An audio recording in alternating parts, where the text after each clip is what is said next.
Okay, we're going to get started. Hello, everyone. Thanks for coming. It's good to see you all here tonight.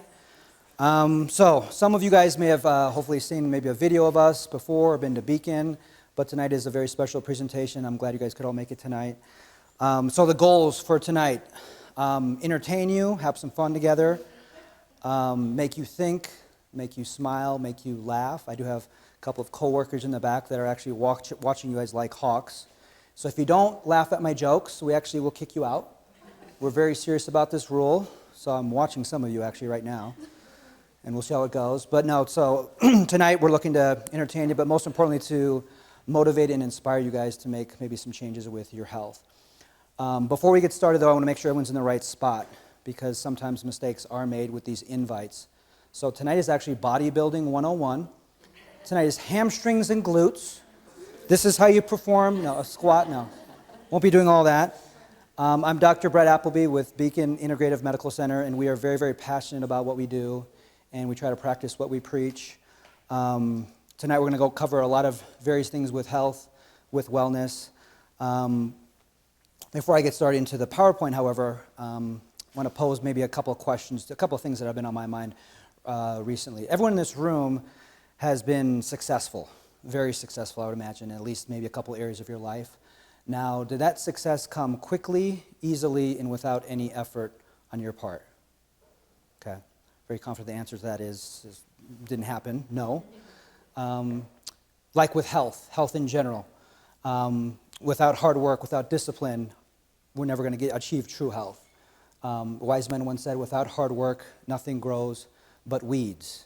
And what are those weeds that we're seeing today in our modern day culture, in our health today? Well, we're seeing these epidemically rising rates of chronic disease, stuff that you or maybe family members are dealing with, things like autoimmune conditions, allergies, arthritis, acne, Alzheimer's, autism, and these are just the A's.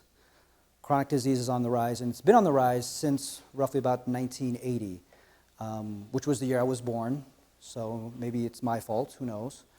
But to give you just a couple of statistics, back in 1966, let's take autism for example. 1966, the prevalence for children for autism was 1 in every 2,500. Today, it's 1 in every 36. Let's take diabetes for example. 1966, the prevalence for diabetes, 1 in every 100 Americans was diabetic. Today, it's 1 in every 10. We're going to talk about that here today. Now, if you extrapolate those numbers another 55 years down the road, that would mean if we keep with these rates, that would mean that every American child would be autistic in 55 years, and every single American would be diabetic in 55 years. So there's something in the water, maybe, quite literally, which we'll talk a little bit about that as well. We'll talk a lot about health. Second question I would pose for you guys today is, are you on the health journey that you are truly after? Now, if you would have asked me that question not too long ago, it would have been a resounding no for me. I was definitely not on the health path that I was on. Not too long ago, I was waking up in a hospital bed. I'd been suffering from a chronic disease called Crohn's. Who's heard of Crohn's? Virtually everyone in this room. Now, had I posed that question maybe 20 years ago, maybe very few hands would go up. But nowadays, Crohn's is very, very common and prevalent. I was diagnosed with Crohn's, and it affected my life in every single way. I was diagnosed on my mission. I was serving a mission to Thailand, and I was getting very, very sick. And things were not getting better. And I was battling with it for many, many years. I was a newlywed when I came home from my mission. And I was going to BYU, and I was pre-med, because I've always wanted to be a doctor, but I was struggling mightily with my health. And so for many, many years, I was on kind of this treadmill, this kind of roller coaster ride with conventional medicine. And for many years, the conversations with my doctors went a lot like this. They said, Brett, you have Crohn's disease, is an inflammatory bowel disease, and there is no cure. And I looked back at my doctor and I said, okay. He said, Brett, we want you to be on these medications for the rest of your life. And I looked back at my doctor and I said, okay. He said, Brett, you need to be on immune-suppressing drugs, which unfortunately will increase your risk of cancer and infection. Okay. Brett, we need you to take prednisone to control the inflammation. there definitely will be side effects. Brett, unfortunately, we found an abscess on your anus that needs to be lanced today. This will be very, very painful. Brett, don't worry, none of this has anything to do with your diet. Brett, unfortunately, all the prednisone you've been taking for the past 7 months has not sufficiently controlled the inflammation. It's all scar tissue now, and there's a bowel obstruction. We need to perform an emergency surgery tonight to save your life. Okay? Brett, the surgery is now complete, but future surgeries are very, very likely for you. So that was my scenario for roughly 5 or 6 years. I was very, very sick. I don't know if you guys have heard of Crohn's disease or really know what it means, but it was a lot of pain, a lot of cramping at night, a lot of, not to sound too disgusting, a lot of blood, a lot of mucus, and a lot of surgeries, a lot of operations. And so at one point, they did perform a bowel resection on me. I got a nice juicy scar here that reminds me every morning. It's messing up my six-pack, so kind of upset about it, but it's a part of me now. So I was on this, again, this treadmill, this roller coaster ride, and things were not getting any better until, obviously, something happened. Something miraculous, in my mind, happened through the grace of God. I was in a class called Chronic Disease at BYU. So it was a pre-med major, and the professor gave us an assignment. She said, you pick any chronic disease in the whole world and do your final report on it, do a presentation. So obviously I chose what? Arthritis. I went with Crohn's. I was smart enough to at least do that. And wouldn't you know it, in my research, I came across what? Natural alternatives, holistic care, things about diet, about nutrition, about fasting, about maybe some probiotics, fish oil, okay, about sleep, exercise. Because believe it or not, in all my years of struggling with Crohn's disease, not once did my gastroenterologist ask me about my diet. And you talk about the biggest oversights in the universe, that would be right there at the top. Now again, this was 17 years ago I was dealing with this, roughly. Hopefully things have gotten a little bit better in the gastroenterology world, so to speak, but back then no one was asking me. But doing this report gave me a lot of ideas. And so I started to read on my own, and I got a lot of ideas about, again, diet and nutrition, and so I overhauled everything, overhauled my complete lifestyle, and I started to explore the world of holistic care. And I started to do this, and within a matter of a few months, believe it or not, my symptoms disappeared, and I got my energy back. The blood was gone, the mucus was gone, cramping at night was gone, no more surgeries, and I knew I was onto something. And so one morning, after doing this for a few months, tapped my wife on the shoulder. I said, honey, I'm getting off all the meds. And she said, honey, you do whatever you want. She rolled over, went back to sleep. I don't think she trusts me very much, but I am happy to report tonight that it's been 17 years now, and I've been virtually symptom-free. And so that's my story. And so obviously this experience, this health journey, completely changed the trajectory of my life. So instead of going on to a conventional medical school, I chose to go to a naturopathic medical school. And because you guys are here tonight, hopefully you've heard of naturopathy or naturopathic medicine. There's only a few thousand in the whole world. There's only 5 naturopathic medical schools in the United States. And so we're a rare bunch. And honestly, it's a group of doctors who have been trained as medical doctors, but the underlying philosophy is completely different. Because we, in my opinion, my humble opinion, drugs do not belong in the body. Okay? Now, maybe for an acute case, but for chronic conditions, for chronic disease, which we will talk about a lot tonight, they are the wrong dog for the hunt. Okay? So whether you call it naturopathic medicine, functional medicine, these are all synonyms. This medicine has absolutely become my passion and my life. I wouldn't change anything for the whole world. Okay? You know, I went through 6 years of pure hell, almost lost a marriage because of it, but came out clean out the other side. So I want to show you guys a picture of me. Now, like I mentioned, I served a mission over in Thailand. Anybody ever been to Thailand? A few of you? Okay. If you guys haven't been, you need to go. The food is amazing. The people are amazing. I absolutely love Thailand. But this is a picture of me on my mission. I was about a month in country. And to show you guys how far I've come, that's actually me in the middle there. So I've come a long way. That's me on the right here, if you still don't know. It's about 100 and maybe 30 pounds in this picture, and I didn't know it at the time, but I had Crohn's, and It wasn't until I came home to the States that I was actually officially diagnosed. But I was very sick on my mission, and in this, like I said, about 130 pounds in this picture, soaking wet, about 6 feet tall. So things have changed quite a bit. Like this was 21 years ago. I hate to say that, but yeah, 21 years ago on my mission. But I truly believe, had I not taken the steps that I took when I came home from my mission, that this picture would not be possible. So this is my tribe now. This is a little bit of an older picture. He's actually taller than me now. We gotta get an updated family photo here, where he thinks he's taller than me. But that's my tribe now, and this is my tribe, this is my life. I'm gonna ask you guys a few questions here. You guys think we have a health care crisis on our hands or a health crisis on our hands? Health care or health crisis? Which one? The answer is yes. It's both, correct? So whether it's, these are the top killers in the United States. So in terms of statistics, we're going to go over a few of these today. Half of all Americans will either die of heart disease or diabetes, and another third will die of cancer. So this is chronic disease. So you got heart disease, cancer, diabetes, obesity, gastrointestinal disorders like I suffered with are very, very common. In terms of the most common things that I see, the most common complaint that I see in my office is energy. I have low energy, or I have gastrointestinal issues. I can't sleep at night. I want to lose some weight. I have allergies. Okay, these are some of the things that we will talk about here tonight. So healthcare crisis. I want to go over some really scary statistics with you guys. 1 in 2 Americans has a chronic disease, which the CDC will define as the principal cause of ill health, disability, and death in the United States. So that's half of us. Okay. It's estimated that here in the United States we spend over $10,000 per person on health care per year. Okay, that's a lot of money. We spend here in the United States more on health care than any other nation in the world.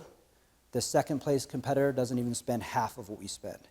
Okay, now the question would be, with all this spending, are we better for it? The answer is absolutely not, because we place right around 40th in terms of our overall total health.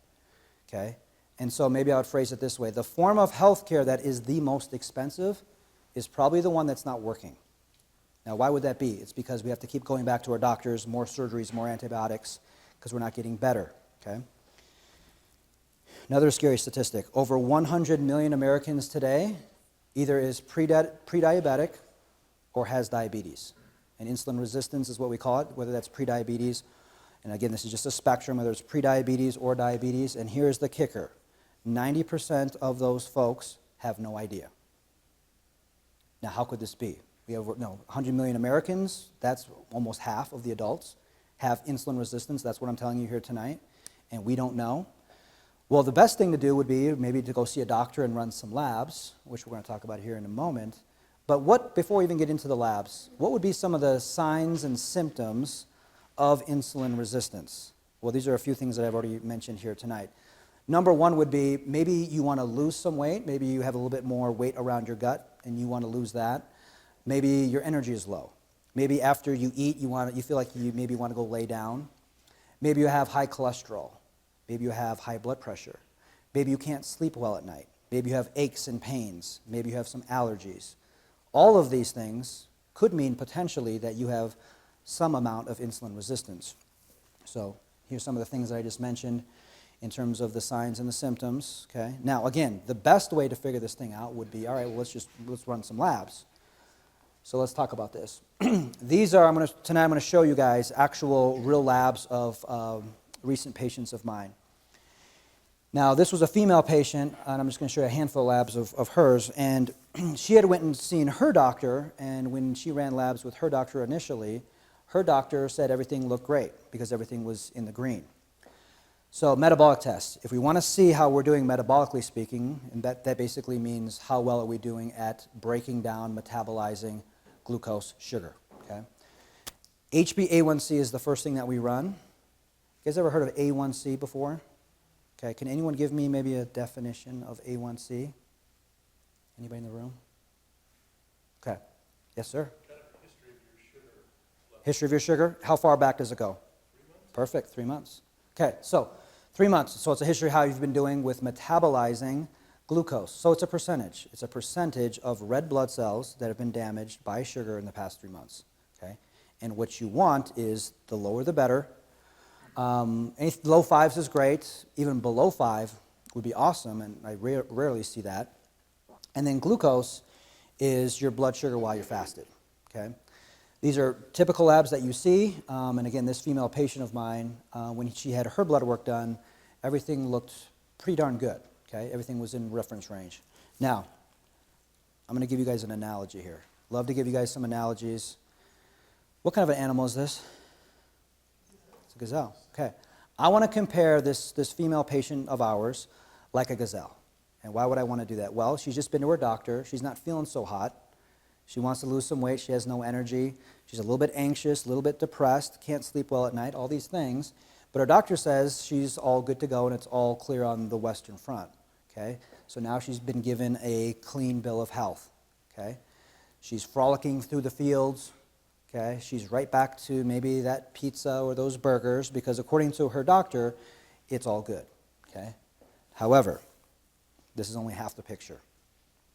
There's something else on the other side of this gazelle. We're going to get to that here in a second. Hopefully it's just another friendly gazelle running alongside of it, but probably not. Similarly, the labs that the vast majority of doctors will run is only half the picture. We're missing 2 key biomarkers that are actually way, way, way more important than A1C and glucose in determining how well you're doing with breaking down sugar and in terms of do you have insulin resistance, are we pre-diabetic, are we diabetic? And so we end up running these labs with this female patient of mine, and guess what we found? Not a lot of green, but a lot of red on the other side. And so what we ended up running was her insulin and a HOMA-IR test, which is an insulin resistance test, okay? We could have only known this information, obviously, by running the lab work, and now we know the truth behind this patient, which is this. She is not healthy at all, but in fact has severe insulin resistance. She is pre-diabetic, and this typically will turn into full-blown diabetes within a year or so. Okay.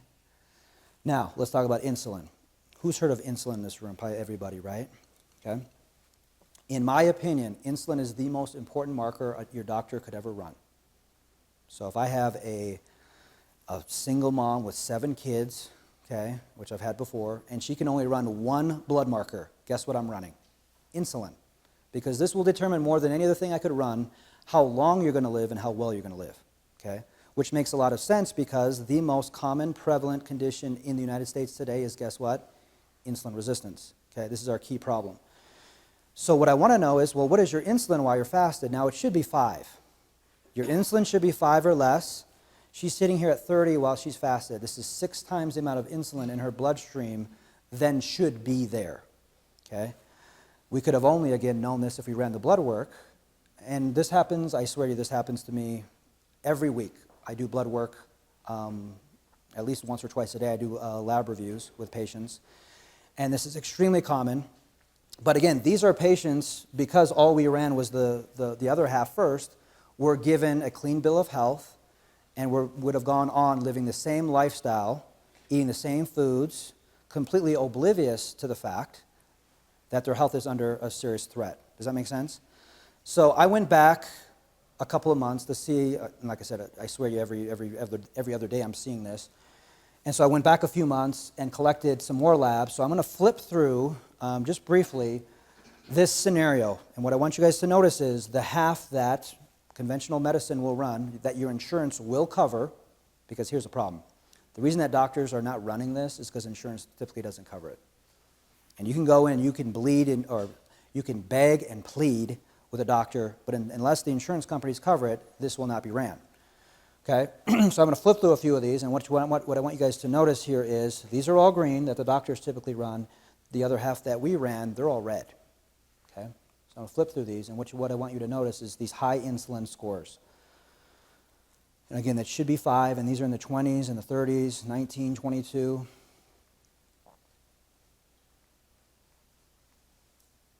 Okay, and I'm going to stop here, because this one is probably the most dramatic. In these blood markers here, this patient, their insulin is 25, which again is 5 times higher than what we want. But look, A1C, 5.2. This is almost perfect. And glucose, 80. This is perfect. So I definitely will take these, okay? However, Through running the other half, now we know the truth, which is this patient is severely insulin resistant, which means this. It took a tremendous amount of insulin to get the glucose where it's at. The body will move mountains to make sure that you're healthy, and this is what this is. This is an overcompensation to make sure that your blood sugar is where it's supposed to be. However, your body can only maintain this pace for so long until finally the glucose will start to rise. If it gets to be over 100, now we have prediabetes. If it's over 125, this is blood glucose. While you're fasted, you are officially diabetic. Does that make sense? Okay. So, again, we can only get this information by running the blood work, and we get a full sense of security, obviously, if we're running only half the picture. So what was the other half of this picture of the gazelle? Cheetah. Who called it? Good job. It is only when you see the whole picture in its entirety that you get to see the dangers that are lurking behind you that are ready to take you down in due time. Because guess what? We all have a cheetah or a lion chasing us. We all will meet our demise. The true question is, how close is he trailing? Okay? And so we can only get this information through doing what? Running quality, comprehensive, functional blood analysis, which obviously we do. This is the definition of functional medicine, because what have we done here? We've seen the smoke before it became a raging fire. We caught you further upstream before you fell off that cliff, okay? In our modern day system today, healthcare system, we don't have a healthcare management system. It is more of a disease management system instead of trying to prevent disease.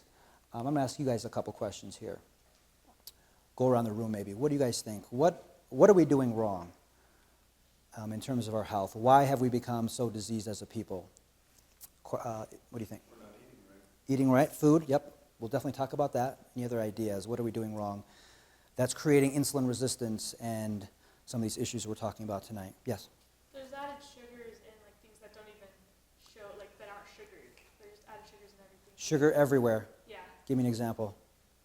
Not to put you on the spot. I'm trying to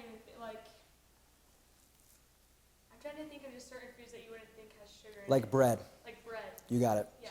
Yep. Cheez-Its, yep. Everything. I mean, there's processed everything. Processed. So food here, I'm right with you. That is, in my opinion, the number one cause of our health concerns today. Yep. Exercise, yep, definitely. We'll talk about that. Excellent. What else are we doing wrong? Yes, ma'am. Oh, wait, me? Yes, you. Okay. I'm wondering if radiation of technology has anything to do with Okay. Wi-Fi. any kind of EMFs, yep. Okay. I haven't heard that one in a while, but I'll definitely take that. Yes, ma'am. Every time we go to the doctor, we expect him to give us a prescription, Prescription. whether Yep. we need it or not. You got it. Okay. Hopefully no one in this room is hoping and expecting to get a prescription walking to the doctor. Maybe that's why you're here talking to me tonight. Yep, for sure. Anything else? How are you guys sleeping at night? How's your stress levels? Okay, these are some of the things we're going to talk about. Everything we're talking about here, everything we're mentioning, we're going to put under the umbrella of lifestyle medicine, okay, which I practice. You mentioned, obviously, the drugs here. Now, I've been asking this question to literally hundreds and hundreds of people because I've been doing this seminar for so long, asking them, why the heck are we getting so sick? And you know what I'd never heard as an answer? Hey, we don't have enough medications. We don't have enough vaccines yet, okay? I don't hear these answers, but unfortunately, when you go see your doctor, oftentimes what they're promoting is the medications, okay? And again, I don't want to do a ton of doctor bashing tonight because most of them are in it for the right reasons, but a lot of times we come out of their office with prescription drugs. The side effects are often worse than the condition that you're treating itself. And I found this out the hard way when I was diagnosed with Crohn's because they put me on all these medications. And I was put on prednisone, for example. If you guys know what that is, it's a corticosteroid, and I was on it for at least 7 months at 40 milligrams. And what happens to your body when you're on prednisone at 40 milligrams? You blow up like a balloon. And so I got all the side effects that are typical of taking prednisone. My arms shrunk. I developed a big, giant gut. I got all horrible acne. And I started to develop a fat pad on the back of my neck. Okay, and it's called a buffalo hump, literally. It was super sexy. I mean, women were a lot of compliments, but I mean, I wasn't loving it. So again, the side effects of these drugs are often worse than the condition that you're treating itself. So sometimes the cure is worse than the disease. Ever heard that one before? Okay. Now, I don't watch a ton of TV, but when I do, I'm shocked, because I swear to you, it's every commercial break, I'm going to see a commercial, I'm going to see an ad for one of these pharmaceuticals. And I swear to you, it's the same producer doing this thing. Because it's sunny outside, we're in a park, we're pushing a stroller, and the first half of the commercial is going to be really nice and pleasant, but then the last half is what? Is the narrator now speaking like an auctioneer, and they're going to rattle through, right, all of the signs, the symptoms, the side effects of taking these medications. And it makes you wonder if the bloody diarrhea, the candida infection, the suicidal thoughts, the death itself, it makes you wonder if that's really worth it in the end. And it's obviously not. There's a whole class of drugs. They're called hypnotics or sedatives, of which Ambien is a member. You guys have heard of Ambien by chance? The side effects of Ambien are very, very well documented.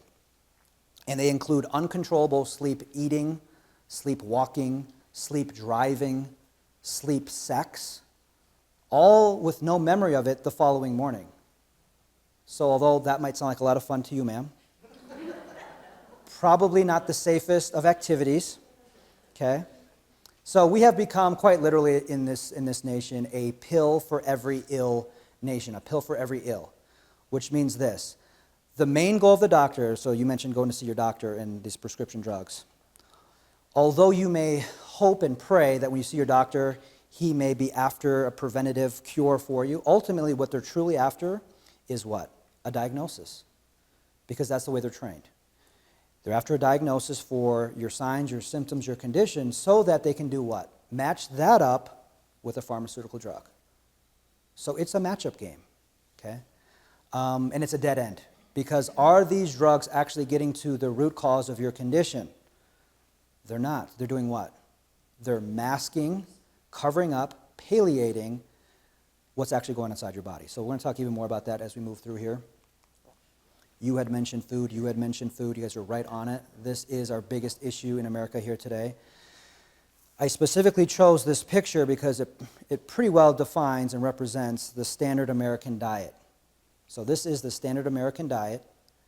The acronym is SAD, and it really is SAD. Okay? Now we could go around the room here real quick. I want you guys to name the top 5 foods in America by consumption. Let's hear it. Perfect. Pizza. What else? Burgers. What else? Hot dogs. French fries. Okay. Pop. Okay, one more. Ice cream is number 6. We're missing, you probably won't get this, chicken nuggets. Got it. And don't forget your dipping sauce. Okay? So, those are your top 5. And this is a good picture of it. So, everything that was once good, if you can call wheat good, has been removed, has been stripped. So you consider this. The vitamins are gone, the minerals are gone, antioxidants are gone, enzymes are gone, fiber's gone. Any truly healthy food will have all 5 of those. So now what you have in front of you is nutritionally deficient food, right? But then on the other side of the equation is it's very, very toxic. So now we have toxic food in front of us as well. Now how is this food toxic? Well, it's full of herbicides, pesticides, preservatives, additives. It's got gluten in it, okay? It's got glyphosate in it, Roundup, all these things we're going to talk about. So now what you have in front of you is nutritionally deficient food and toxic food. And what happens to your body when you eat deficient food and toxic food?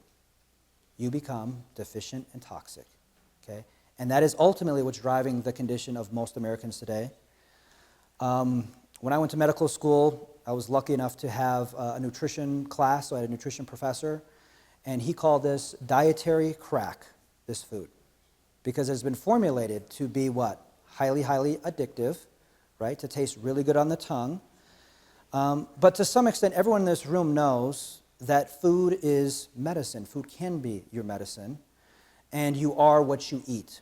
And so if you are what you eat, don't be fake, fast, cheap, and easy.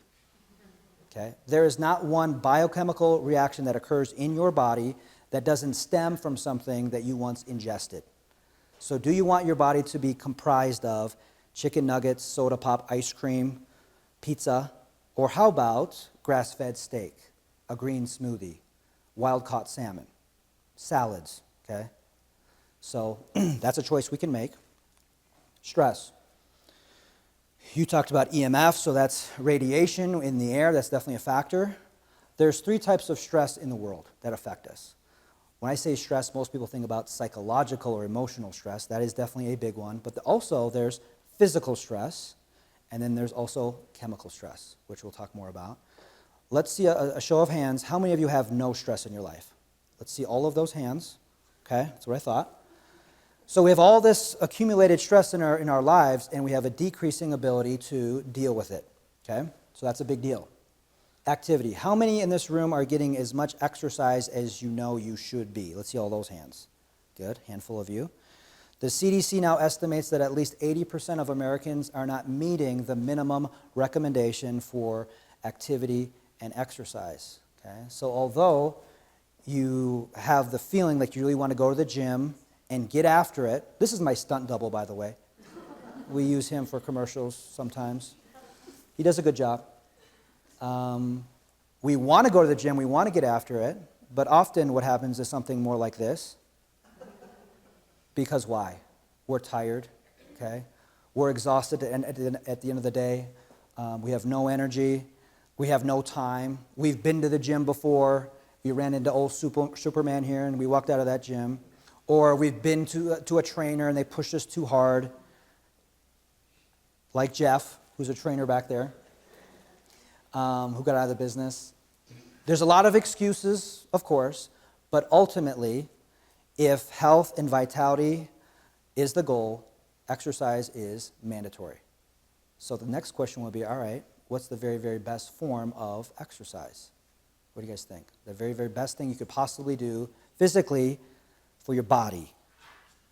You got a good answer? Strength training? I love it. You do have a good answer. Strength training is number 1. That's the first time I've heard that answered correctly. Usually I hear walking or swimming or maybe do a treadmill thing. All those are good answers, but ultimately, why would strength training be the very, very best form of physical activity? What do you think? You have an answer for that? Because you're building muscle, but that muscle will eat the fat. Muscle eats fat? Okay, Well, not like that, but like, I don't know how to explain okay. it. But You're building muscle. Okay, I love that. So strength training increases muscle growth, and you're on the right track here. What is the number 1? You have something to say?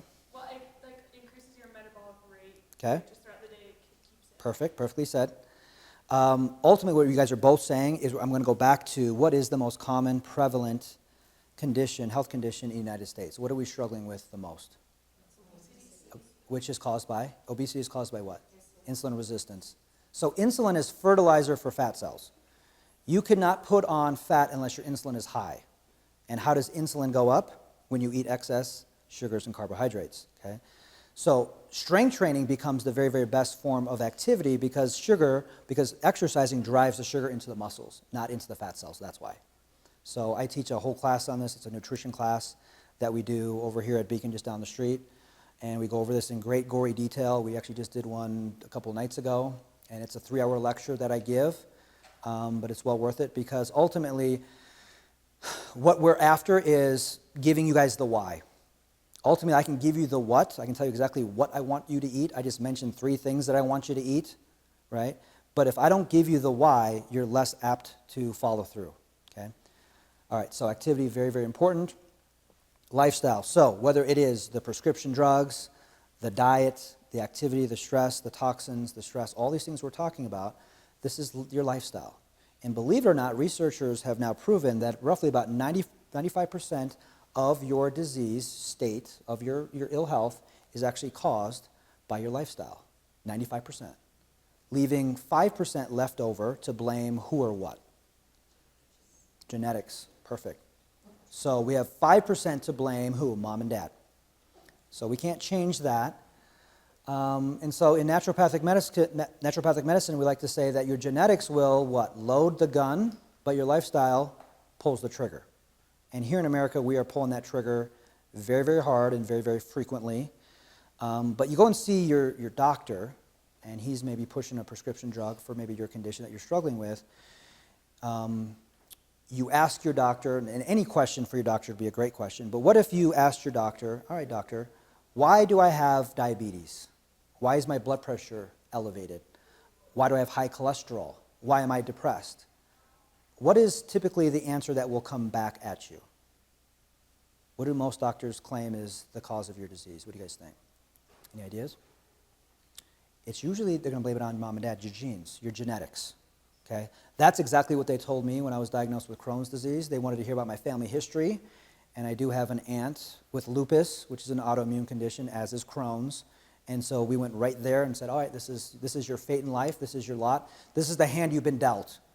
You don't have 4 aces. You have maybe 1 pair. Okay?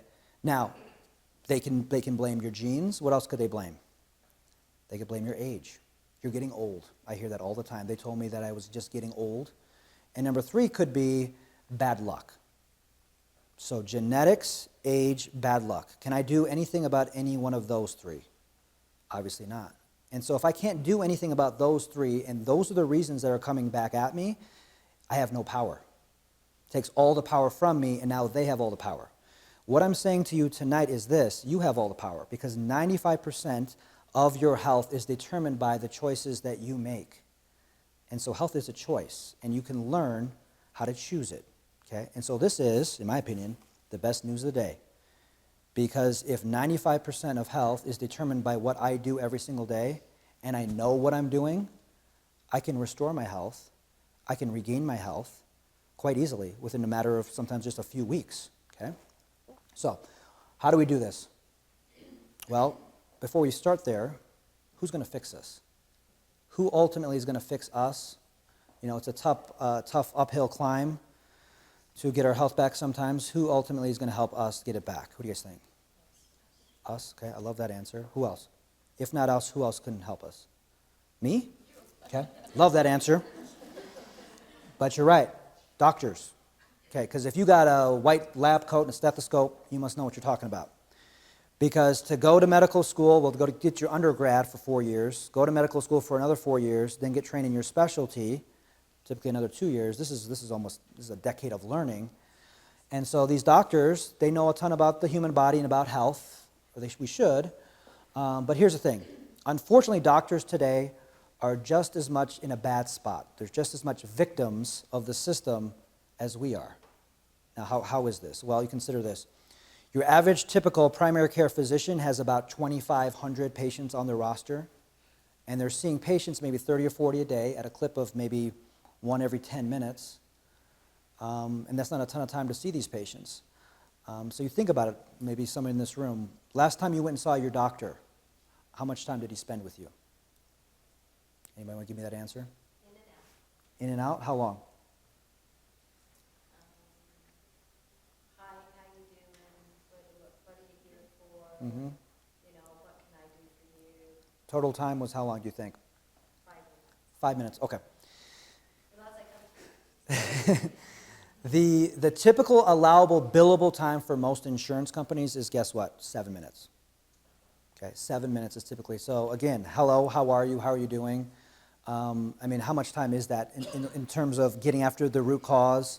So now you have a patient with multiple conditions, now presenting with brand new symptoms on multiple drugs, and this poor doctor's got 7 minutes or 5 minutes to figure this whole thing out. Let alone dive into the things that make up 95% of your health, that we just got done talking about, which would be, okay, what are you eating? Okay, where's your nutrition at? What are you supplementing with? How's your exercise? How's your stress management? How's your sleep? All these things that we're talking about. How come your doctor's not talking to you about those? Well, the reason is because there's no money in it. Because there's no billing code for nutritional advice. Okay, so there's no ICD-10 code. You can't bill insurance for that. Okay, so unfortunately, these doctors are in a very rough spot because as soon as they step out of the insurance model, they lose that safety net of money coming in. So it's a scary world. To try to branch out and try to maybe start your own clinic and to go into preventative medicine is super, super scary. It's risky if you don't have that insurance money coming in because it could represent career suicide to some extent. And it does remind me of a quote from Upton Sinclair, who said, "It's very difficult to get a man to understand something when his salary depends upon his not understanding it." And so now we have these doctors who are living in this box, almost like this box of fear. And we're going to call it the standard of care, which means there's this algorithm, this formula that they have to abide by. And if they become revolutionaries and go and exit that box and try something that's brand new, they are setting themselves up for what? Getting sued, litigation, right? Losing their license, okay? An example would be a patient comes in, total cholesterol is at 210. Total cholesterol is at 210. Doctors are, standard of care, mandated to do what? Recommend what type of a drug? Statin drug. So Lipitor, atorvastatin, right? If the doctor doesn't recommend that drug with the total cholesterol at 210, and this patient, let's say three weeks later suffers from a heart attack, his spouse potentially could sue that doctor for what? Malpractice negligence for not doing what? Recommending that statin. Even though that doctor might not believe in that statin, like I don't, he still has to, virtually by law. So it's a scary world, it's a very scary system. If you guys want different results than what you're getting now, you have to break loose, you have to try something else. And it may be difficult in the beginning. It was very difficult for me to make these changes, but ultimately it was the road back to recovery. So other options, other alternatives other than what they're offering, which is what? Drugs, surgery, antibiotics. Okay, that's their wheelhouse. Now, like I said, I don't do a ton of doctor bashing because guess what? Crisis care. If you have trauma, if you have an emergency, and we go to the emergency room, are we going to get good care here at the emergency room? What do you guys think? Believe it or not, we have the best crisis care, best emergency rooms in all the world. Okay, so if you got a third-degree burn, or if you got a wound somewhere, okay, or a major infection, this is where you want to go, because they have the tools here to fix you up real quick. Because this ultimately is the wheelhouse, the bread and butter of the allopathically trained. And what that means is, this is not chronic disease; it's acute conditions. I can point to the main one cause, and I can go there and I can get treated for it. So if I was shot, there's a bullet in my arm, we can pull that out, we know exactly what caused it. But for cancer, for heart disease, for obesity, all these things that we're talking about, is there just one cause? There's not. It's multifactorial, okay? So, crisis care in America, I'll give you a scenario here. We're leaving here tonight after this perfect presentation. You guys are super impressed. As we're driving home, a lot of chest pain, and we figure out, hey, I'm having a heart attack. So what do I need to do? I need to rush to the hospital. So they rush us to the hospital. We find out there's a major blockage in your coronary artery. And what do? They perform a triple bypass right then and there. So you're in the hospital for maybe a week recovering. As you now exit that hospital, how many medications are they going to put you on? Standard of care dictates you're on how many medications? What do you guys think? 6? Good guess. It's actually 5. Maybe they'll put you on 6 if you're unlucky. But you're on 5 medications. So what would those 5 be? Well, maybe an antiplatelet, right? Maybe a blood thinner of some kind. They're going to put you on a statin, like we mentioned, to lower your cholesterol. And usually they'll put you on a couple of, maybe 3, 2 or 3 blood pressure medications to lower your blood pressure from here on out. Okay?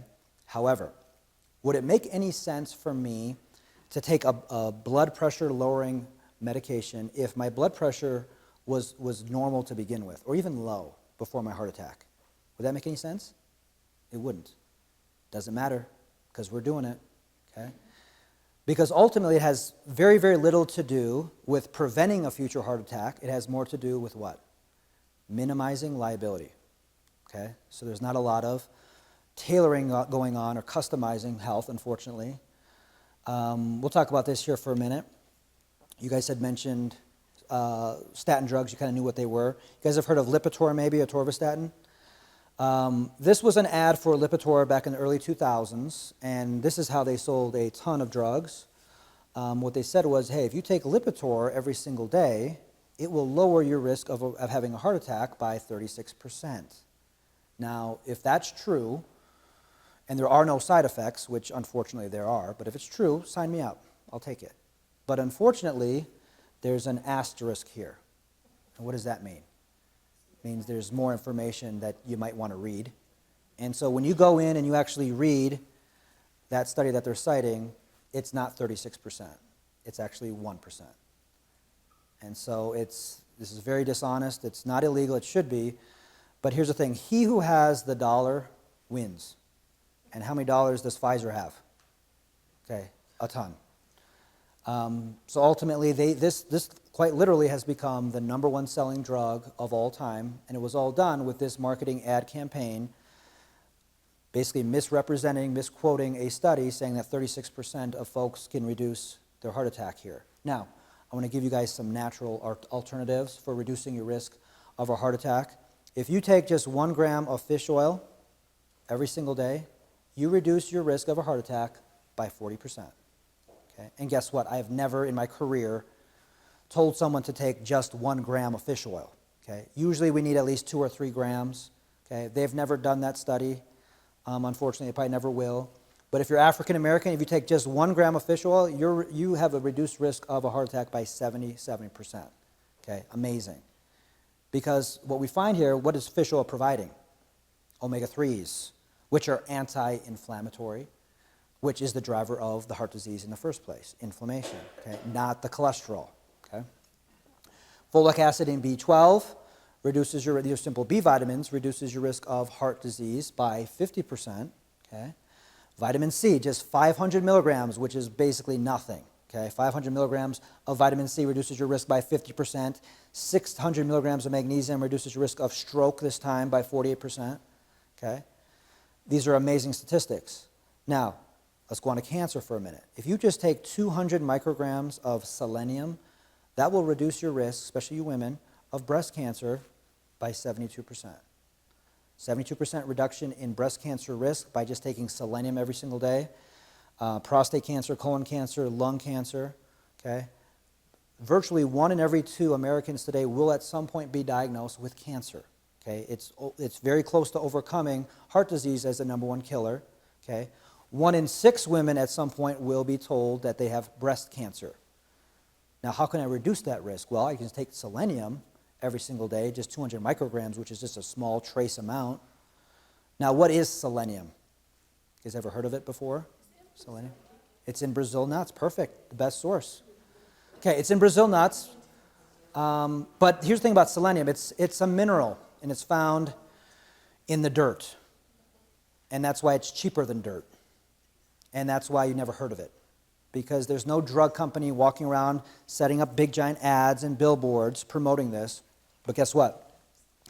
They were doing ads for Lipitor for a 36% reduction in your heart attack risk. Just imagine if a pharmaceutical company could claim a 72% reduction in breast cancer risk. It's never going to happen because there's nobody fronting that money because this cannot be patented. Selenium is simply a mineral. It's like magnesium or copper or iron. Okay? Have you guys ever heard of selenium? Hopefully you had. We knew about Brazil nuts. That's a great answer. That's the very best food source. Okay? But a lot of times, to be honest with you, we need to start supplementing because even those Brazil nuts don't have the same selenium that they did 50 years ago. Okay? So, let's talk about more about cholesterol here. So, we learned in the Journal of the American Medical Association that there's absolutely, this is back in 1995, there's absolutely no evidence linking high cholesterol levels in women and heart disease. Okay? It doesn't matter. Okay? And in, let's see, this was 2003, we learned in the American Journal of Cardiology, 2003, despite using statins to improve cholesterol numbers, there was no difference in calcified plaque buildup. Okay? Now, what usually typically causes a stroke or a heart attack? Plaque buildup. Now, they used those statins in these studies, and there was no difference. Because guess what? It doesn't matter. The body will find a way anyways. Okay? In terms of plaque buildup, cholesterol will always be at the scene of the crime. It doesn't mean that it was the culprit. Okay? This would be like blaming the firefighters for the fire. The cholesterol will be there, but it was not the cause. Now, what is the cause of a heart attack? I've already said this word before. It's the I word. Insulin. I love that answer. It's inflammation. So whether it's insulin, which fuels inflammation, is the main driver, you're on the right track, of inflammation. So cholesterol does not cause heart disease, nor is it a good predictor of it. And in fact, 75% of all heart attack patients have either normal or low cholesterol. Studies are actually coming out now showing us that to some extent, the higher your cholesterol, the longer you live. So we got this way wrong. Okay? The thing about cholesterol is this. Like I said, I do lab reviews virtually every single day. Total cholesterol is the Goldilocks principle, which means this: I don't want it to be too low, and I definitely don't want it to be too high. I want it somewhere in the middle. Okay? And we'll talk about what too low might mean here in a minute. Here was a study that was done by JAMA. This was back in, 1987. And it says for each 1% drop of your cholesterol, there is an 11% increased risk of dying of a heart attack or dying from anything. We don't want to drop our cholesterol. Now, when's the last time you saw this study on CNN?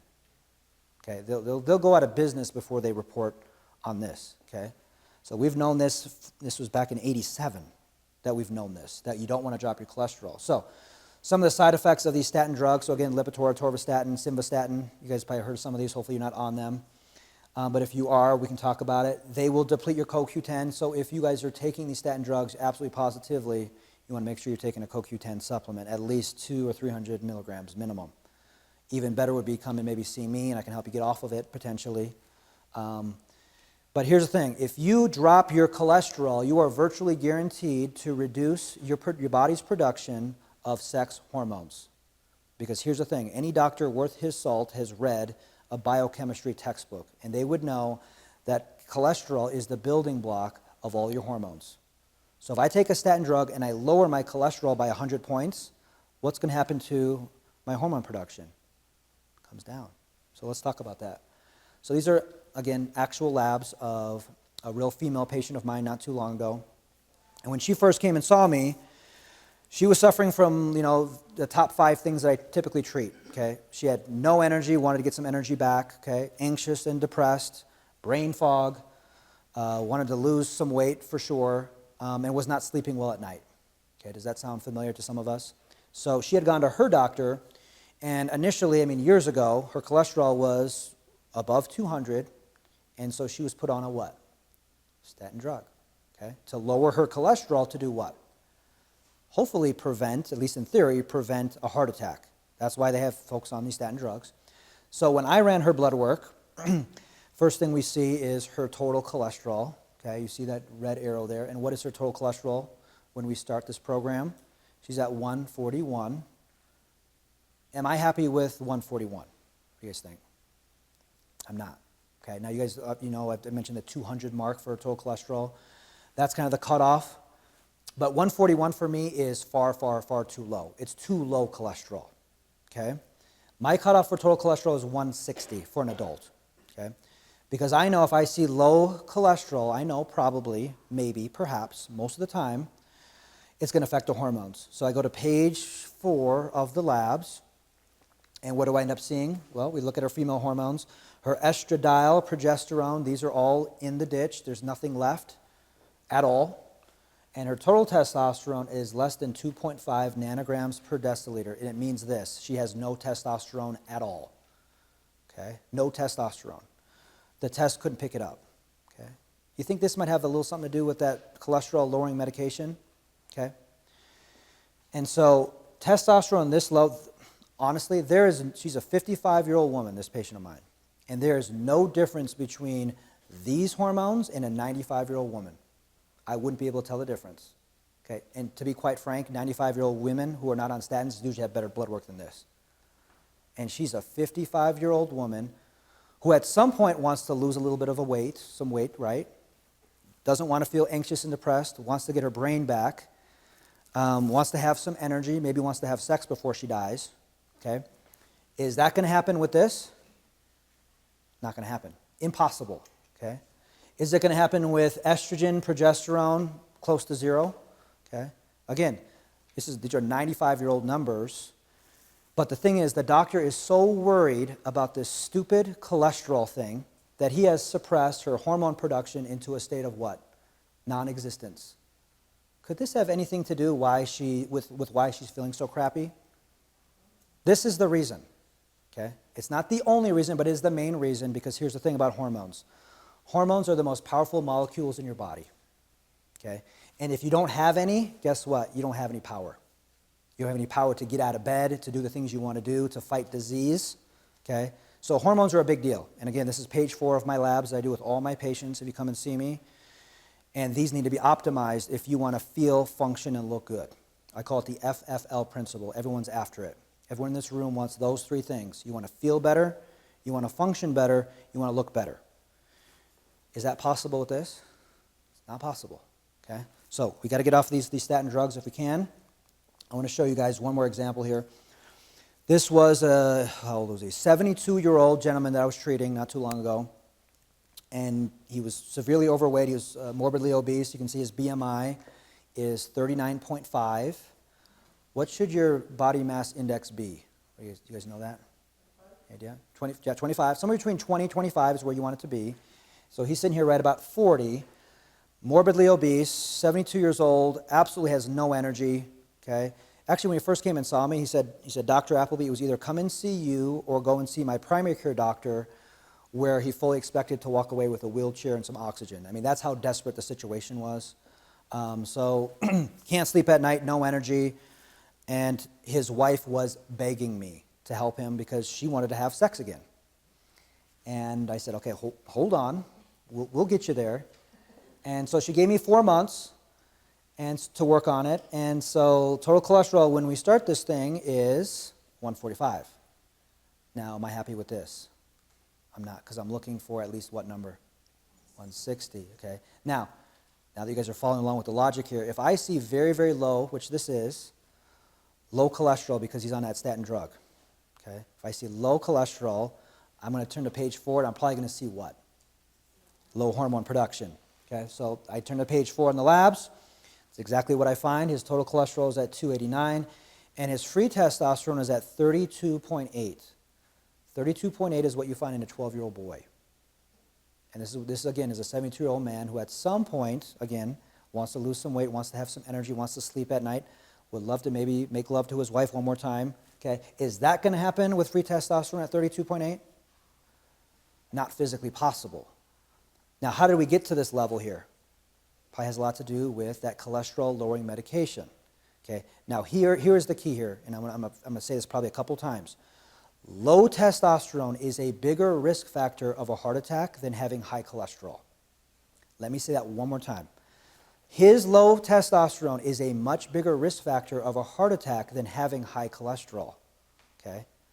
So, we got him on the program here, got him through a 28-day detox. Okay? Got him all the supplements he needed, all the nutrients his body was missing, got him eating cleaner, got him exercising. And we ended up running his blood work. This was 4 months later. This was 3 days after Christmas. Okay, it's Christmas for everybody, hopefully for his wife as well. And we got him off the statin drug. And so what's going to happen to his total cholesterol?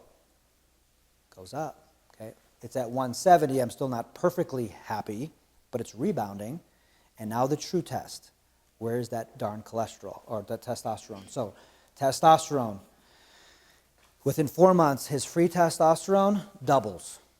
And his total testosterone goes up 435 points. I almost couldn't believe my eyes. Okay, now he's an outlier, I'll admit that. But total testosterone for a 72-year-old man at 725, this is outstanding. Okay, his free testosterone is climbing, it's at 60, much, much better. And he got his life back. Okay, now this was 4 months later. By this point, he had lost 40 pounds. He was exercising. He's sleeping much, much better. I'm going to show you a picture of old Ron here with his beautiful wife. This was Ron before we started. Don't worry, he's still with Jeannie. She didn't quit on him. But you can see here how swollen he was. See how swollen he was and the improvement here? I think he's lost at least 60 or 70 pounds now with the changes that we made. And we got him off the statin drugs and the blood pressure medications. So, not to beat a dead horse here, but statin drugs negatively affect your brain. They definitely have been linked to Alzheimer's and dementia. Interferes with your serotonin receptors, so that can lead to depression for sure. Definitely associated with diabetes. So if you're on a statin drug, it will actually increase your risk of being diabetic by 60%. Okay? And they have been linked to cancer as well. So if, like I said, if you have a family history of Alzheimer's or dementia, we have to get you off these statins if you're up for it. Okay? Have to. Okay? Let's talk about blood. Let's just change gears here for a second. Blood pressure medications. Okay? These may be even more common nowadays, to be honest with you, than the statins. But a few years ago, University of Alabama did a study to look at the risk factor for folks who are taking, of stroke, for folks that are taking these blood pressure medications. Because obviously the reason that we're taking these blood pressure medications is to do what? Lower our risk of stroke and heart attack. And what they ended up finding was if you're on one medication to control your blood pressure, so what are the classic drugs that we see to lower blood pressure? Well, there's metoprolol, right? There's lisinopril. HCTZ is another one. Okay, the calcium channel blockers are out there. But if you're on just one of these medications to control your blood pressure, you actually increase your risk of a stroke by 42%. If you're on two medications to control your blood pressure, that risk goes up to 60%. And if you're on three medications to control your blood pressure, your risk of stroke goes up 148%, which means this: you would be much better served not taking those meds because they're actually hurting you. Okay? Now, how many doctors are telling their patients this in a doctor's office? Okay? Probably not too many. Because here's the thing, these blood pressure medications, okay, anything above 140 over 90, they're going to recommend, obviously, a blood pressure medication because they want to keep you under that safe zone. Let me give you an analogy of what it's like to take a medication to suppress a symptom but not actually get to the root cause. So again, we're leaving the presentation tonight. We're over the moon with what was said. Super impressed. We get into the car. We haven't seen this for a while. The check engine light comes on. What's the first thing you're going to do? What's the first thing you're going to do? You see that check engine light? Probably Call a friend? yeah. Call a mechanic? Yes. Get a ride? Car is, I don't know. Take your car in? Okay. You know what I do? If I see that check engine light, I just cover it with my thumb and I just keep driving. It'll go off maybe. Okay? But eventually, you're right, we're going to go get some help. We're going to take it to our mechanic. We're going to take it to our car doctor. Okay? So you take it to your mechanic because you trust this guy, you've been there before, you like this guy. He's off in the shop doing his thing, doing his diagnostic testing. Comes back in the shop and he tells you, you know what, I know exactly what's wrong with your car. This will take all of 5 minutes and you'll be on your way. And you think, wow, that's amazing because I definitely heard something. There was a lot of smoke, but apparently this is an easy fix. So this is awesome. The mechanic leaves you, he goes back into the shop. And you know what he grabs in his toolbox? Scissors. He climbs up under that dash and he cuts the wire to that light. Comes back into the lobby 5 minutes later and says, you are good to go, ma'am. Are you going to feel real comfortable driving that car? Knowing that he cut the wire to the light? Why not? Because he didn't fix the root cause of why this check engine light was on in the first place. This is merely the symptom. The root cause is where? Under the hood. And he didn't fix it. All he did was cover up the symptom. Okay? So if we don't get to the root cause, don't fix the underlying cause of why that check engine light goes on in the first place, and now we're driving this car down the road, what happens 3 weeks down the road as we're heading up to the Teton Mountains? What happens? We get a total breakdown. Okay? Now that's just your car. What about your ultimate vehicle, your body? Okay? So if we don't get to the underlying root cause of what's happening with our physical health, and we merely palliate, cover up with a medication, we're asking for trouble down the road, correct? Okay. So what is the total breakdown for the human being? Well, this could be more medications, more pain, okay, more operations, or even worse. Okay, so we got to find that root cause. Here's a crucial key question. Where do you guys get your information? Who do you trust? Okay? So I'll give you an example. If I wake up tomorrow and I got a red itchy rash on my forearm, where am I going to go? Where are you guys going to go to find out information on how to heal this red itchy rash? Where do you guys go? You go to Dr. Google? Love people who go to Dr. Google. Because you come and see Dr. Appleby, it's a whole nother situation. Okay, but typically we're going to go to Google, and we're going to go to the screen and figure out kind of what the problem is and how to cure it. Now, if I type into Google, red itchy rash on my forearm, how many hits am I going to get? About 2 million, literally. Now, of those 2 million answers, who's got the right one? Maybe none of them are right, okay? So this is a major question in terms of your health, is who do we trust? Where do we get our information from? Hopefully it's not WebMD, okay?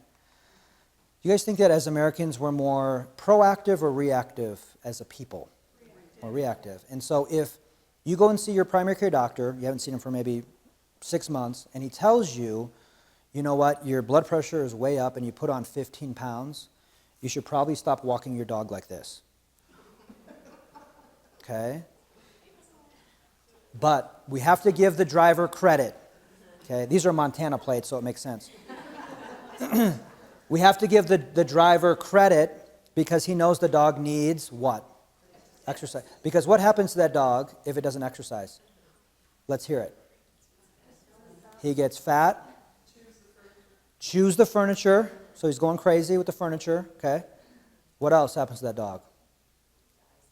He could die at some point, yep. He could become arthritic, he could have heart disease, cancer, okay? All those are great answers, okay? What's going to happen to the driver of this vehicle now that he's not exercising? He's going to get overweight, okay? He's going to start chewing on furniture, hopefully not. But sometimes, and here's a great point, is sometimes we take better care of our pets than we do ourselves, and we need to stop it. We need to get a little bit selfish sometimes, okay, so we can actually take care of the pets. So now we're on all, we're overweight, now we're on all these drugs for, being obese because we're not exercising enough, and we're walking our dog with our car. So you guys know all these, metformins, the insulin, the statin drugs, just to treat the disease, which is obesity. And how did we get here? Well, it obviously has a lot to do with what we mentioned earlier, is food, okay? You guys know what this is? This is your food guide pyramid. And this one that I'm showing you here, this came out 1992, and so I was 12 years old, and I was super excited when it came out because I could tell my Mom, guess what? 12 or 11 servings of Fruit Loops is healthy. That's what the government is telling me, because the base of this pyramid is what? The breads, the pastas, the grains. Okay? Who comes out with this? Who tells us what to eat? What government agency is this? FDA? That's a good guess. Food, Drug, and Administration. We'd think that would be it. This is the USDA. The Department of Agriculture, okay, that grows all the corn, the wheat, the soy, and the rice. Guess what they're telling you have to eat the most of? Corn, wheat, soy, and the rice. Does this have anything to do with health? It has everything to do with what? Money. Money and ease of use, okay, which ultimately is driving our medical system more than anything.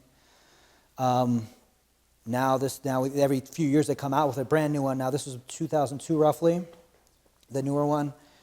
They're trying to avoid, a certain amount of, or get a certain amount of grains, vegetables, and fruits. But now we have a silhouette of a man climbing some stairs. So now it's not enough to tell you what to eat. Now you got to get exercise.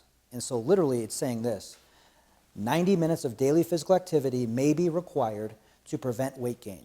Now, how many people in this room are exercising for 90 minutes a day? Let's see all those hands. Okay, a few of you.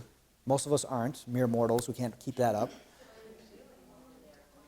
But here's the thing, okay? This is one of the rare times where USDA actually got it right, because I agree with them. If I'm going to eat 11 servings of pasta, I better be exercising for 90 minutes a day, okay? Probably not doing that, however. All right, do you want to eat Roundup? You guys ever heard of Roundup before? This is an herbicide, and it is everywhere. This is a major, major problem in human health today. It contains glyphosate. Glyphosate is the active ingredient within Roundup, and this stuff is everywhere. It's in your Cheerios, okay? The allowable amount of glyphosate in tap water is 700 billion parts per billion. Okay, and in a bowl of Cheerios, we are getting 1,100 billion parts, okay, per serving. So it's more than what's allowable in tap water. So how is this illegal? Well, General Mills has a great lobbying agency, so they can get away with that, okay? Meanwhile, the vast majority of Americans, before I knew any better, my first son, he got Cheerios pretty much every morning because I didn't know any better, okay? Now, why is this a big problem? Well, because glyphosate was patented back in 1972 as an antibiotic. And so, glyphosate is an antibiotic. And what do antibiotics do to your gut microbiome? It destroys it. The gut microbiome has been called the forgotten organ. So you have all, trillions and trillions of bugs within your gut, and with every bite of Cheerios or bread or pasta or McDonald's, guess what you're doing? You're unwittingly taking on a mini antibiotic, destroying that organ, which leads to disease and weight gain. So this is a huge part of health today. I don't know if any of you guys have ever heard of this, but again, I teach a nutrition class where we cover this in great gory detail in terms of how we avoid the number one toxin in the world today, which is this crazy, crazy glyphosate, which is a water-soluble toxin. It means it's everywhere. The body cannot sequester it. It is the only toxin that I'm aware of in the world that is not fat-soluble. So your body cannot store it, cannot get rid of it. Okay? It is extremely damaging to the body. Okay. That is a chemical stress, and it is probably the principal chemical stress that we're dealing with today. This is why you need to eat organic foods. This is the main reason. If you're eating or buying or eating organic foods, it's not foolproof. You're not going to completely rid yourself of all the glyphosate, but it is minimizing your exposure. Okay? So emotional, chemical, physical stress, all of these chemical stresses, whether it's the EMF that we mentioned earlier, or the plastics, or the heavy metals, the pesticides, the preservatives, the glyphosate, all of it, these are called obesogens. Because it's telling your body to do what? Store more fat. So your body stores this stuff, because again, most of this is fat soluble. And when you start to try to lose some weight and lower your insulin, your body does not want to give this stuff up. Why not? Because you'll be poisoned. Okay? And so that's why, with all my patients, we do a 28-day detox. So it's a medical detox that I walk you through so that your body can release this stuff safely, effectively, and so that you can get rid of it. Okay? And this is one of the main reasons why you've probably tried to lose some weight, a lot of us, and we can't do it, is because your body's storing this stuff and does it when you need, and your body's smart. Okay? Your body very, very rarely makes a mistake, if ever. Okay? Even cancer is not a mistake. Did you know that? Cancer is not a mistake. That cancer is there because it's protecting your butt. Okay? So I don't want to get to all that right now, but the body rarely makes a mistake. Let's talk about this plant here. Now, this plant wants something to help it survive. So if I have a wilting plant, which I do in my office right now, unfortunately, what can I give this wilting plant to bring it back to life? Water. What else? Sunlight. What else? Fertilizer, nutrients. Perfect. What else? What's the one last thing? Talk to it. You got it. You were messing around, but you actually got it right. You give it some love. You talk to it. You play it some Mozart. You talk dirty to it. Okay. This thing's going to plump up. Okay, and we're going to be able to restore the health of this plant, okay? And all we needed was 4 basic things. Now, I've been asking this question, bad joke.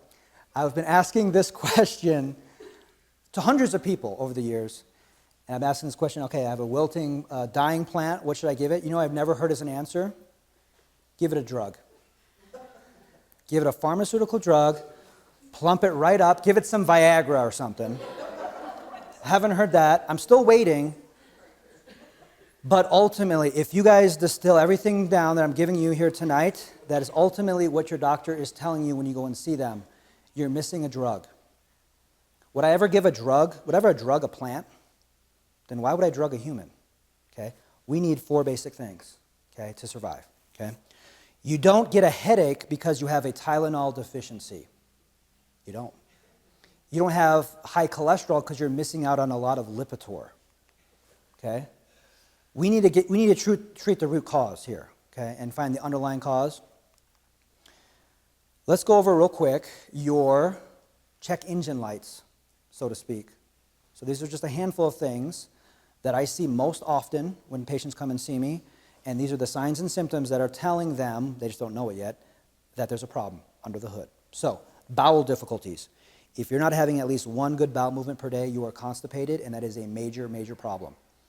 Here at Beacon Integrative, we do something called wellness or clinic weeks, and I would say at least 25%, if not higher, of all the people that have to come and see us, these are the chronically sick, 25% at least are chronically constipated. okay? And that's not a coincidence. Because here's the thing. What's in that waste? What's in your stool? Okay, it's poison.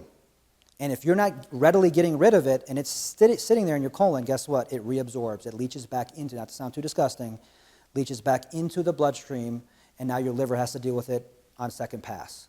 Okay, and that is what's causing disease for a lot of folks. So bowel movements, okay, very, very important. Acid reflux. What the heck is causing this? Because I went and saw my doctor.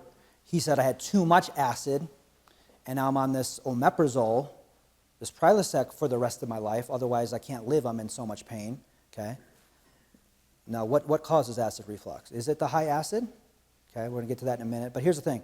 If I take omeprazole or the Nexiums of the world, okay, and I'm artificially suppressing the acid production in my stomach, I'm setting myself up for absolute disaster. These are some of the worst drugs in the world, maybe even worse than the statins. Okay. Now, why is that? Well, because I need that acid. If I'm suppressing my acid production, guess what? Now I can't break down protein. So now I'm going to be protein deficient. I can't break down minerals. And there's 60 minerals that the human body needs every day. If I don't have the acid there, guess what? I'm going to be mineral deficient pretty darn quick. Okay? So these drugs have been linked to magnesium deficiencies. B12 deficiency is probably the most common deficiency that I see in my office. Okay? Oftentimes linked to these. These have been linked to dementia and Alzheimer's, absolutely for sure. Okay? So the question will be, okay, well, what does cause the acid reflux? And I'm going to give you guys a little hint right now. It's not too much acid in the stomach. It's not enough. Now, I'm not going to get to all the physiology behind that because it's kind of counterintuitive. Doesn't make any sense right now. But what causes acid reflux is actually not enough acid to begin with. Okay? And let me put it this way. If you are suffering from acid reflux, and you know, I've had patients literally 30 years. I have a patient right now. 30 years of acid reflux, can't get rid of it. Been on these PPIs, these proton pump inhibitors, the Tums and all this stuff for years and years and years. If you come and see me, I guarantee your acid reflux will go away within 28 days. I'm batting 1,000 on this. Okay? It's gone. Okay? My father, who, oh man, he had acid reflux for at least 15 years, and he was on the Prilosec for 15 years straight, literally. And it was 2 Novembers ago, at a conversation, I gave him a phone call. I said, Dad, we got to talk about this Prilosec. And he said, Brett, I have to take this stuff or I'll die. It's just too painful. And I told him, I said, that night, I said, Dad, if we don't get you off these medications soon, you're not going to make it. I said, you will not see my kids graduate from college. I'm telling you right now as a doctor, this stuff's going to kill you. You've been on it for long enough. Let's get you off. And that night, with those words, I convinced him to start my program, which starts with the detox, starts with a cleanse, starts with some blood work, and then we move on, clean up that diet. We talk about supplements, we talk about exercise. And within a month, guess what happened to the Prilosec? It was in the garbage. Okay? Now we're 2 years into this thing. Acid reflux, gone. Okay, so we can do this. We do it safely, we do it effectively. But yeah, if you or someone you know is struggling with acid reflux, it's gone within 28 days. Okay. Tired and sluggish. If you guys are tired and sluggish, it doesn't mean you need a quad shot mocha. Okay, it doesn't mean you need a Monster Energy drink. It's telling me what? Probably you didn't sleep too well last night. Okay, maybe you're not eating the right diet. Maybe you're not getting enough exercise. Maybe you're getting too much. Okay, too much activity. So we have to address that for sure. Depression, anxiety, mood swings. How do we self-medicate for this stuff over the counter? If you're feeling depressed, if you're feeling a little anxious, what do you guys reach for? Ice cream? Yep, of course. Maybe some chocolate cake with that. Perfect. What else? Prozac. Great answer. Yep, hopefully not. So we're reaching for this stuff. Now, is the cake, is the ice cream, is the Prozac, are those actually getting to the root cause? They're not, of course. Those are Band-Aids, of course. Okay. What about insomnia? Not sleeping well at night. Okay. So this is a major, major thing. Vast majority of patients that come and see me, they're not getting at least 6 hours of sleep, which is my cutoff. Okay. If you're not getting at least 6 hours of sleep at night, you have double the risk of cancer and of death as someone who's getting at least 6 hours. So 6 hours is my cutoff, and this has to be good sleep. And the thing about it is I don't want it to be via the Ambien or the Lunesta or the weed. Okay, we don't want to drug the brain to sleep. Okay. Weight gain. Another sign, another symptom that there's something going on. There's inflammation. There's hormonal imbalances within the body. So this is another sign. And again, a lot of folks come and see me, they want to lose some weight, which we can do. The most important biomarker for weight loss is your insulin. We talked about that already. That's fertilizer for fat cells. That's the most important thing I look at. Number 2 would be your thyroid, which controls your metabolism. Okay? And number 3 would be those sex hormones. Those are the 3 most important things we could look at for losing body fat. Okay? And weight's probably not the best way to describe this, because I would love everyone in this room to just maintain the weight you are, but just replace it with muscle. That's called body composition goals. Okay? And again, when you come and see me, that's what we're all about. Okay? Because I don't really care too much about the scale. What I care more about when you come in is your waist measurement. Okay? All right. So I'm oversimplifying this quite a bit, but in general, these are your fat burning. These are the good guys on the left here. So your testosterone, your growth hormone, your thyroid. These guys burn fat. You want to keep these elevated, keep these high. And obviously what we talked about earlier, what's reducing these in the body would be a statin drug, reducing your cholesterol production, right? And in terms of causing you to gain weight, well, that's your insulin. That's the main one. What causes high insulin in the body? Sugar and carbs and lack of exercise, okay? Estrogen, having too much estrogen in the body can be a major, major problem. Now, I'm not talking about the estrogen that the ovaries make in a woman. That's good stuff. What I'm talking about is fake estrogens. And this comes from what? Plastics and pesticides, okay? Again, why we want to, steer clear of conventionally raised animals and crops and stick with the organic stuff, because there's going to be less of that in it. And cortisol is your stress hormone. Why would your cortisol be high? Well, because you're under a lot of stress and you didn't sleep well last night. Okay? Now, when was the last time that a doctor ran all of these hormones to see where you're at? Let's see all those hands. Okay? Because ultimately that's what it takes. Okay? See where we're at, and we're not in the dark feeling around. Let's turn a light on. Okay? Because here's the thing. I'm going to run, if you guys come and see me, do this comprehensive blood analysis, my own customized panel, okay? 6 pages worth of labs in my hands with a motivated patient across from me is a home run every time, guaranteed. That is my promise, okay, if you come and see me. So what is the underlying root cause of all disease? We've been talking about how we're covering up, suppressing all these symptoms. What ultimately caused that check engine light to go on in the first place? We've kind of talked about this already a little bit. It's inflammation. And the primary driver of that inflammation is the food you're putting in your mouth. I put down sugar because that's the main driver of the inflammation. Sugar is an absolute beast. It is a slow poison. Okay? I've also touched on the imbalancing of the hormones over time. What imbalances the hormones more than anything? Well, it's inflammation. And we talked about those statin drugs are not doing you any favors either. So inflammation is the driver of all disease. It's the number 1 contributor of that heart disease. Remember, we talked about all those nutrients that reduce your risk of a heart attack. We talked about B vitamins, magnesium, vitamin C, fish oil. Okay? I didn't talk anything about lowering your cholesterol. What I'm talking about is lowering your inflammation. Okay? That is the driver of the disease. Okay? Not the cholesterol. Okay, contributes to inflammation within the arteries. The inflammation does. It is the link between diabetes, obesity, and cancer. It's going to drive up your insulin, and insulin raises your blood pressure. So that's another great question, maybe, if you go and see your doctor. And like I said, maybe the most commonly prescribed drug nowadays are these blood pressure meds. Okay? And so if you're on any medication, but let's just say a blood pressure medication, a great question for your doctor would be, hey, doctor, you want me on the losartan or the lisinopril or whatever it may be, could you please explain to me what's causing my high blood pressure? Could you just explain that to me real quick? Do you guys think that that's a reasonable question for a doctor to answer? Hopefully. Have you ever asked them that? Probably not. Okay. Do you think that your doctor, not to bash them, bless their hearts, they're doing the best they can, do you think your doctor has the answer to that question? Well, here's the thing. He may come up with something in that moment, and try to impress you with maybe some physiology and some biochemistry. But ultimately, way more important than the answer that he's giving to you verbally is the answer that he's giving to you ultimately, which is, no, I want you to take a medication.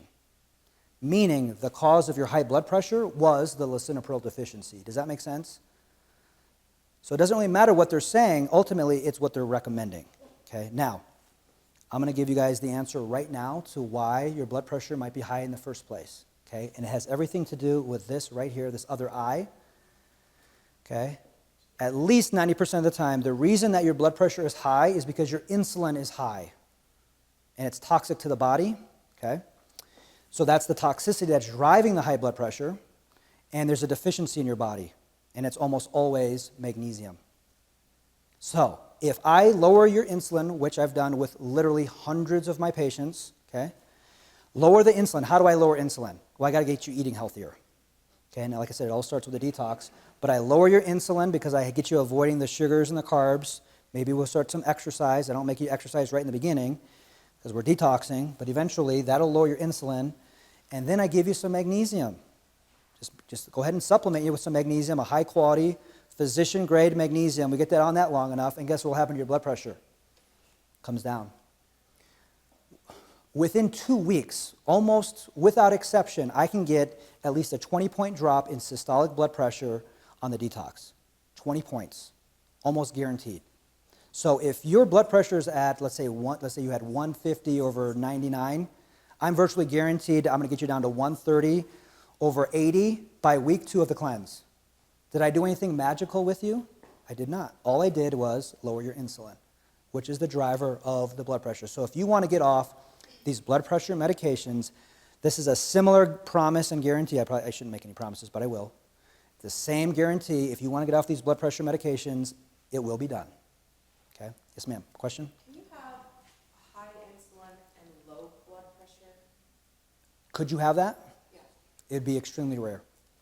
But something else could be fueling it. So this is about 90% of the time it's high insulin. Do you have an example of that? I typically have really low blood pressure. Yep. But I have all those symptoms. Very high insulin? Okay. So that would be that could be a mineral issue. So typically what's driving the low blood pressure is low sodium. Would that be eating salt? Yep. Or, okay, because I eat a ton of salt. Yep. So you got to come see me. We got to figure this thing out. And I love a challenge, so bring it on. Okay, yeah, so that's the thing. Regardless of the challenge that you might have, and in terms of the paradox that you're mentioning here, let me help you, because that's what I'm here for. Because I've spent literally my whole life studying this stuff. You guys have jobs, you have careers, you have boyfriends and girlfriends, okay? You have your car at the shop, okay? You don't have time to worry about all this stuff. Put it in my hands and let me figure it out, okay?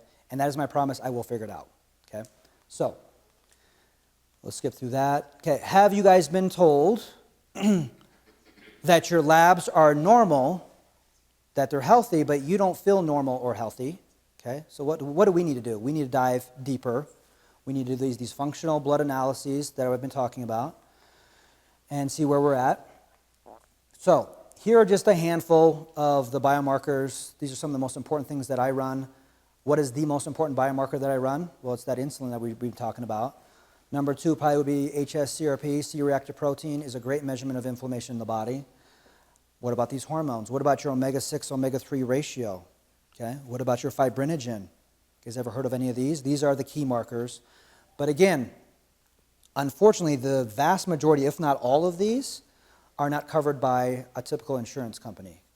And so if you really want to get to the bottom of this, unfortunately, it's going to take a little bit more than just relying on your insurance company. So what do we do at Beacon Integrative? What do I do? Well, we treat the whole person, and we start with the detox. And I've mentioned this, it's 28 days. It's a cleanse. I'm not going to starve you. I'm not going to fast you, I promise. I had a patient on Zoom call today. She lives in northern Utah. I have a lot of folks there. And she said, Dr. Appleby, the only reason that I did this is because you promised me that I would not be hungry on the detox. And she said, and you were right. And this patient of mine, oh man, her biggest issue was just chronic inflammation. She said to me, I wrote down in her chart notes, she said, it was a quote, she goes, I feel like I'm dying. And so she had joint pain everywhere. It was in her shoulders, it was in her back, It was in her hips and her knees. And I asked her today, I said, how are we doing with this joint pain? Now she was day 25 of the cleanse. We did our lab review today. I said, how's your joint pain? And she goes, what joint pain? Gone. Okay? And she's not an outlier. Okay? So if you're in pain, come and see me because I can help you. Okay? Because what is driving that pain? Inflammation. And what's driving that inflammation? Your diet, primarily. Okay? Because in 25 days, did I give her any magic pills? Maybe I did. Who knows?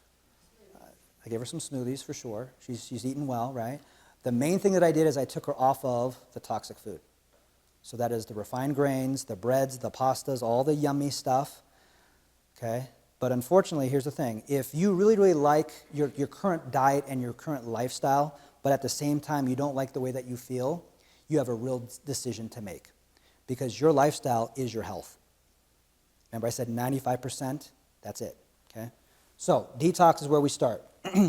Fitness, we get into that a little bit later in terms of exercise. We talk about your stress, your nutrition, okay? Because at my core, at my heart, I'm a nutritionist. So I would say at least 80% of the conversations I have with my patients is on what you're eating. So I will give you a meal plan eventually, but I'm going to start you on a cleanse, okay? Hormones are absolutely essential to talk about. We want to make sure these are optimized. And if we're a postmenopausal woman, guess what? Your hormones are going to be in the ditch no matter what, because the ovaries are extinct.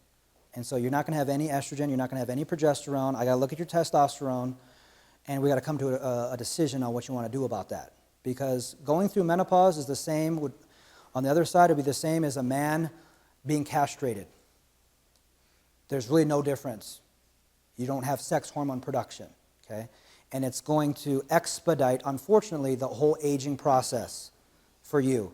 So weight gain, okay, anxiety, depression, insomnia, lack of energy, all these things typically come as soon as we go through menopause. And whether that's a surgical menopause with a hysterectomy or a natural one, same thing, your hormones need to be looked at, okay? Supplements, extremely important. There are certain supplements that are absolutely mandatory in my opinion, because if you don't supplement with certain things, you're never going to get it in your food. It's impossible nowadays. And I'll let you know what those are, get you on those. We talked about magnesium. That's probably the most important mineral to the body. There are 60 minerals that the human body needs to function every single day. And if I had to list them in order, magnesium is numero uno. Number 2 is iodine.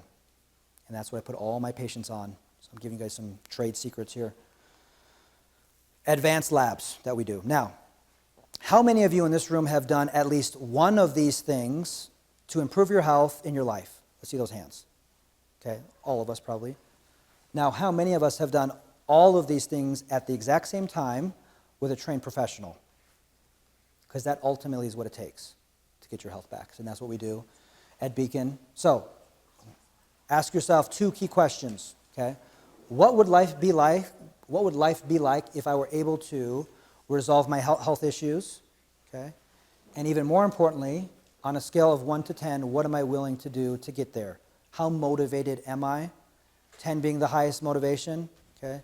And here's the thing, if you're not at least an 8 on that scale, do not call. Do not pass go. You're not ready, okay? Because here's the thing, lifestyle medicine, which I practice, will not work unless you're willing to do what? Change your lifestyle. And we have to be ready, willing, and motivated. I can't talk you into it. I'm trying to do it right now to some extent. But I can't talk you into it. So come and see me if you're at least an 8. So what's next? You guys got to stop procrastinating. And we need to jump on this.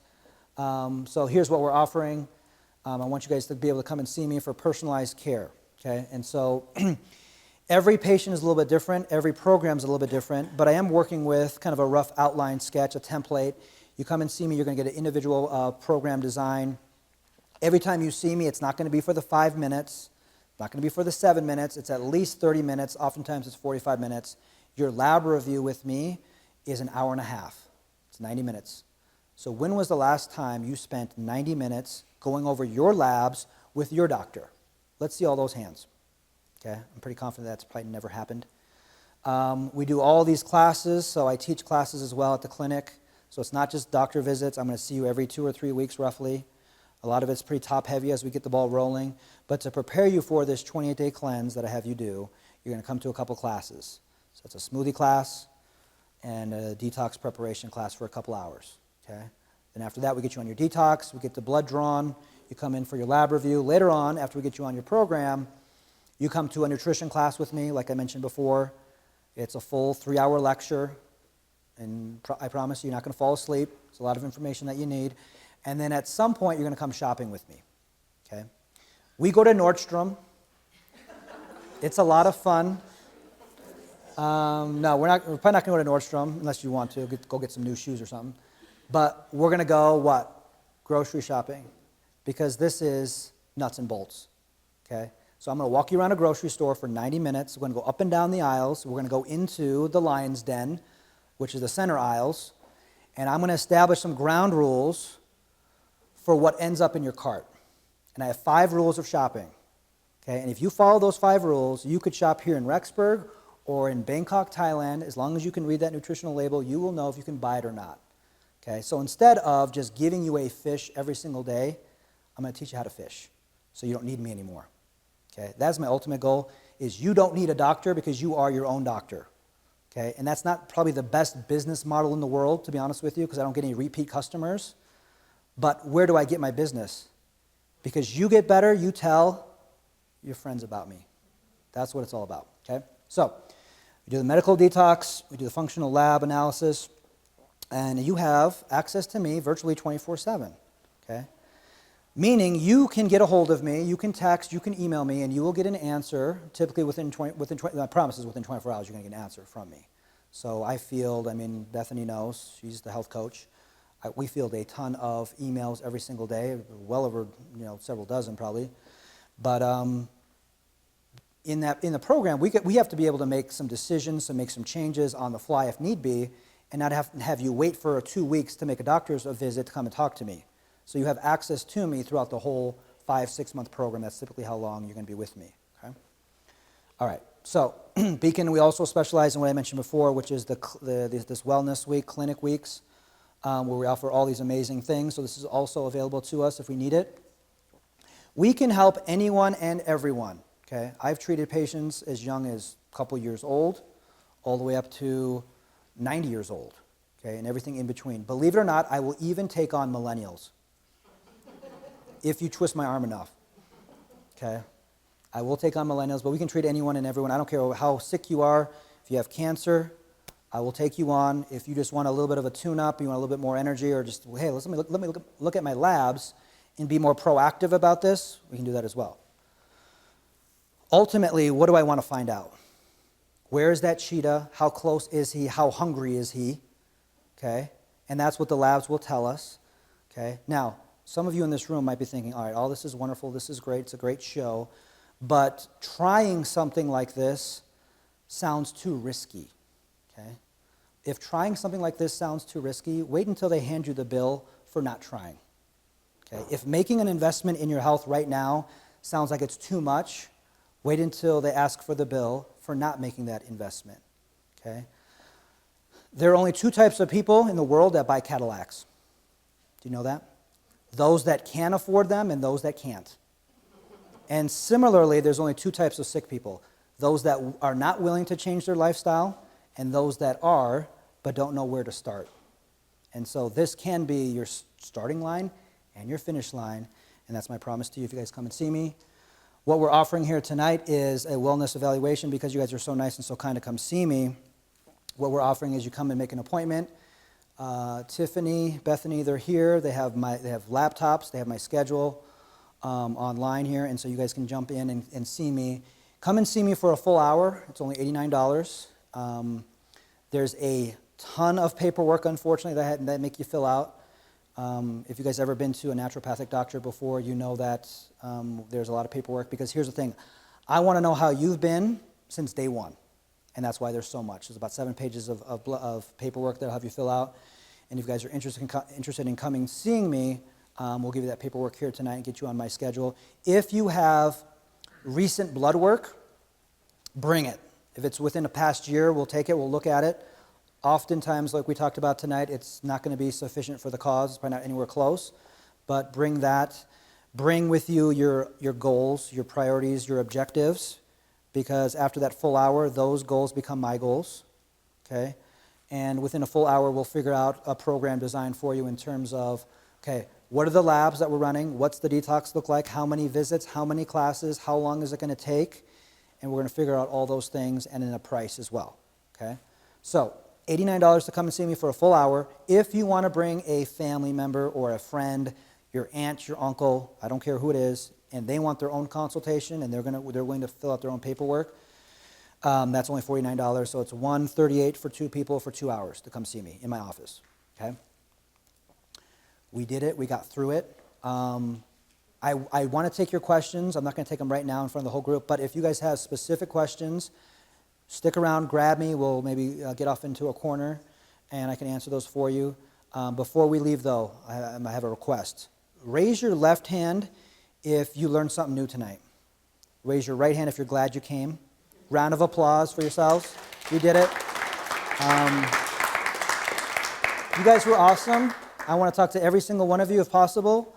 Even better, come and see me in my office and really talk things over. So great to see you. Thanks again for coming, and hope to see you guys soon. Bye now. You guys have any questions?